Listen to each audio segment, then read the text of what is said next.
ఎందరో బలిదానాలతో ప్రాణాలు పనంగా పెట్టి కొట్లాడి తెచ్చుకున్న తెలంగాణ రాష్ట్రంలో సొంతగడ్డపైనే 317 జీవో వల్ల తాము పరాయి వాళ్లం అయిపోయామని ఉపాధ్యాయులు ఆందోళన వ్యక్తం చేశారు. జీవోలను వక్రీకరించి నేతలను తప్పుదోవ పట్టించిందే సంఘాలు. మళ్లీ అలాంటి సంఘాల నాయకులనే కాంగ్రెస్ ప్రభుత్వం చర్చలకు పిలువొద్దంటున్నారు. 317 జీవో ఎన్నో కుటుంబాలను విడదీసిందని, భార్యాభర్తలను, తల్లి బిడ్డలను, తండ్రి కొడుకులను ఇలా కుటుంబ బంధాలకు గొడ్డలిపెట్టుగా మారిందన్నారు. 317 జీవో అమలు విషయంలో పాలకులను తప్పుదోవ పట్టించిందే కొన్ని ఉపాధ్యాయ సంఘాల లీడర్లన్న విషయం బహిరంగ రహస్యం.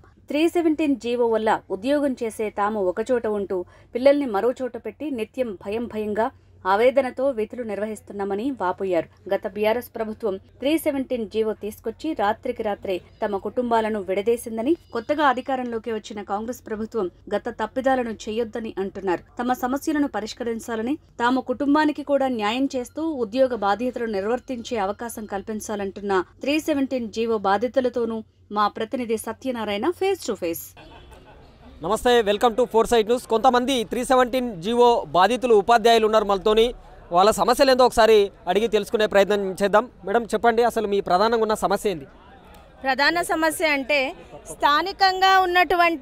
స్థానికంగా తెచ్చుకున్నటువంటి తెలంగాణ రాష్ట్రంలో మేము స్థానికేతరులమయ్యాము. అది మొదటి పాయింట్. మరి ఎవరైతే న్యాయం చేస్తారు అని మేము లీడర్స్గా, ఎమ్మెల్సీలుగా ఎంచుకున్నామో వాళ్ళు మా గోడు అనే ఆలోచనలు మాది ప్రాబ్లం అని వాళ్ళకు అనిపించట్లేదు. ఎందుకోసమో మాకు కూడా తెలియదు. కానీ దీన్ని కులంకషంగా పరిశీలిస్తే వాళ్ళకున్నటువంటి ఈ 5 years 7 years సర్వీసు, స్వార్థపూరితమైనటువంటి ఆలోచనలో నాయకునికి ఉండాల్సినటువంటి లక్షణాలు లేకుండా ఒక నాయకుడు ప్రజల కోసం పనిచేయాలి, ఉపాధ్యాయుల కోసం పనిచేయాలి. కానీ స్వార్థపూరితమైన ఆలోచన ఎప్పుడైతే నాయకునికి వచ్చిందో ఆ నాయకులను కానీ ఆ సంఘాలను కానీ నమ్మే ప్రసక్తే లేదు.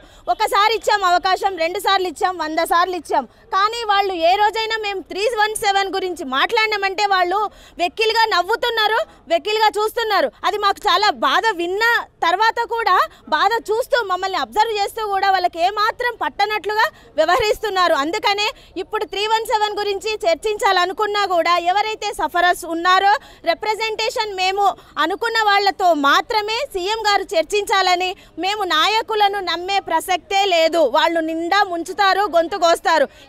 ఈ సభ్యత్వం ఆ సభ్యత్వం అని లేదు.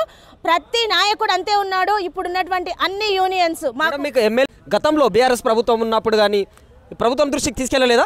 అసలు వాళ్ళు వెళ్తున్నారా, మాట్లాడుతున్నారా, గేటు బయట నుంచి రిటర్న్ వస్తున్నారా మాకైతే అర్థం కాలేదు. డౌట్ఫుల్గానే ఉంది. ఏ రోజు కూడా మరి సీఎం గారు వాళ్ళకి అపాయింట్మెంట్ ఇచ్చిండ్రా, మాట్లాడినరా మాకైతే తెలియదు. కానీ వాళ్ళు చెప్తున్నటువంటి సందర్భాలు ఏంటంటే జీవోను తప్పుదారిలో పట్టించింది మాత్రం ఈ సంఘాలే. ఈ సంఘాలను ఇప్పుడు మళ్ళీ చర్చకు పిలుస్తున్నారంటే మాకు ఆందోళనగా ఉంది. సీఎం సారు ఈ 317 గురించి చాలా విషయాలు మాట్లాడడానికి అవకాశం మాకు ఇస్తున్నారు. ప్రాబ్లం నిజంగా తెలవాలంటే ఎవరికైతే ఆకలిగా ఉందో వాళ్ళ కడుపు నింపినప్పుడే ఆకలి విలువ తెలుస్తుంది. ఎవరికైతే ప్రాబ్లం ఉందో వాళ్ళ మాట ద్వారా తెలిసినప్పుడే ప్రాబ్లం గురించి పై వ్యక్తులకు, అసలు మార్చాలనుకున్న వ్యక్తులకు తెలుస్తుంది. ఇప్పుడు ఏర్పడిన కొత్త ప్రభుత్వాన్ని కూడా ఇప్పటికే ఉపాధ్యాయ సంఘాలు, రాష్ట్ర అధ్యక్ష కార్యదర్శులు కావచ్చు, వాళ్ళు వెళ్ళి 317 జీవో కావచ్చు, విద్యారంగంలో ఉన్న సమస్యల గురించి కూడా రిప్రజెంటేషన్ ఇచ్చినట్టున్నారు. దీన్ని ఎట్లా చూస్తారు? ఇప్పుడు మాకేమనిపిస్తుందంటే మా సమస్యను మేము చెప్పుకోవచ్చు. ఇన్నిసార్లు మేము ఎక్కడికి వెళ్ళినా కూడా పోలీస్ స్టేషన్లో బంధించడమో, నిర్వీర్యం చేయడమో, మేము అక్కడక్కడ ఫోన్లు చేసుకొని ఎక్కడో ఒక గ్రూప్గా గ్యాదర్ కావాలనుకున్నాం. అక్కడికి కూడా నిర్వీర్యం చేసేసిండ్రు, తీసుకుపోయి పోలీస్ స్టేషన్లో పడేసిండ్రు.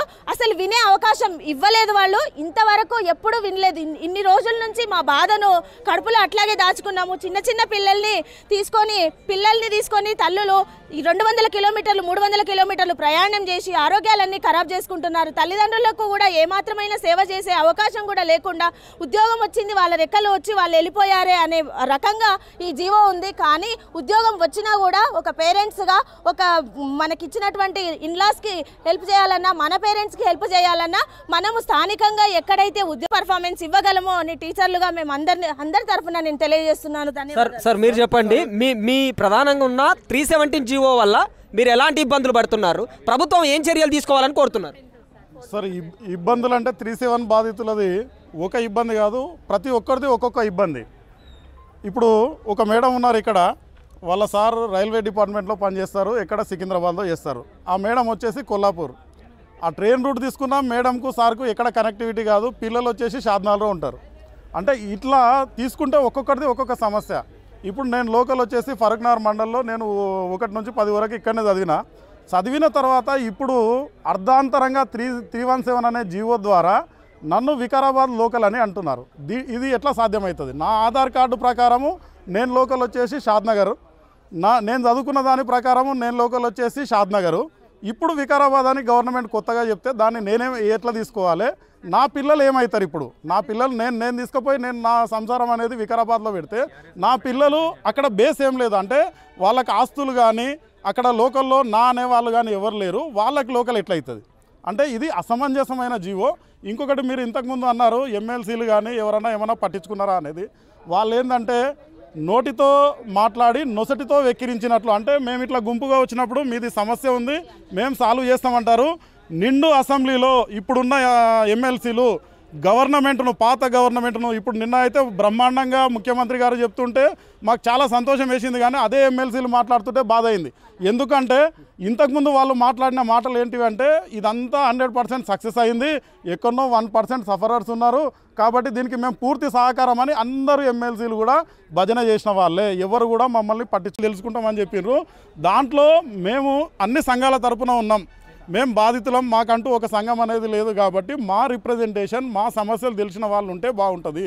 ఇప్పుడు ఉన్న మొత్తం సంఘాల నాయకులు మా సమస్యకు కారణం.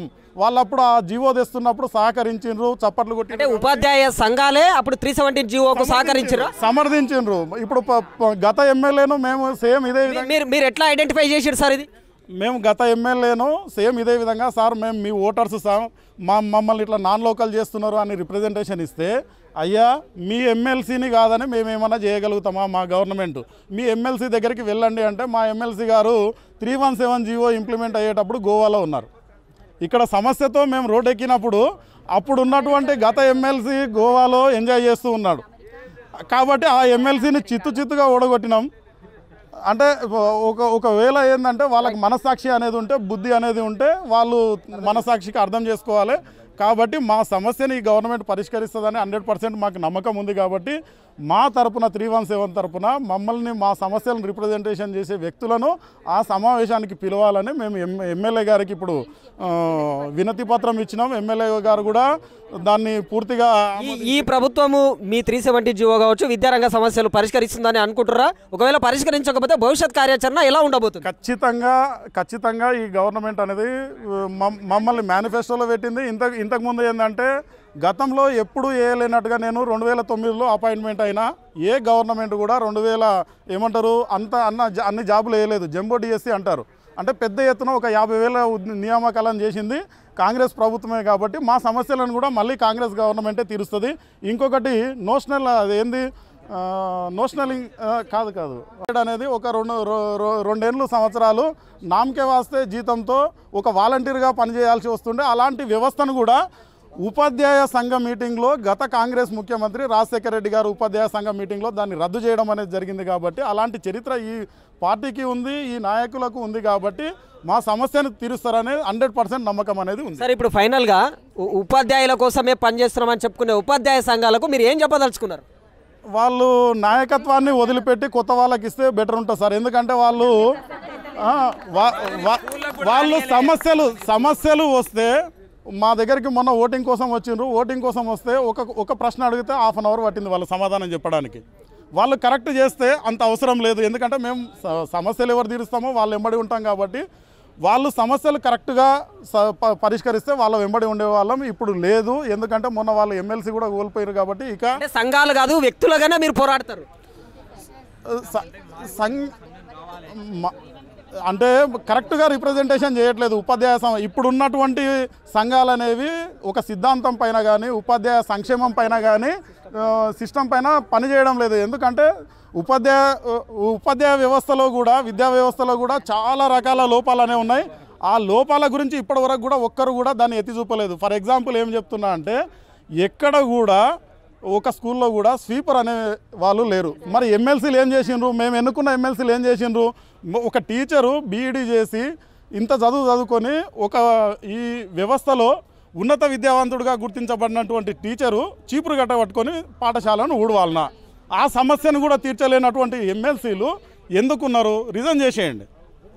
అంటే ఇంత చిన్న విషయాన్ని కూడా మీరు సాధించకపోతే మీరు ఉన్నది ఎందుకు? ఎప్పుడు ధర్నా చేసిండ్రు ఈ సమస్య పైన? అంతకుముందు ధర్నాలు ఉండే, ఎమ్మెల్సీ పదవులు లేనప్పుడు ధర్నాలు ఉండే, మా సమస్యల పైన నికార్సుగా పోరాడినటువంటి నాయకత్వం అనేది ఉండే. కానీ ఇప్పుడు మాత్రం లేదు. గత 10 సంవత్సరాల నుంచి ఈ ఎమ్మెల్సీ వ్యవస్థ వచ్చినప్పటి నుంచి ఉపాధ్యాయ వ్యవస్థ నిర్వీర్యం అవుతుంది. విద్యార్థులకు నాణ్యమైన విద్య అందట్లేదు.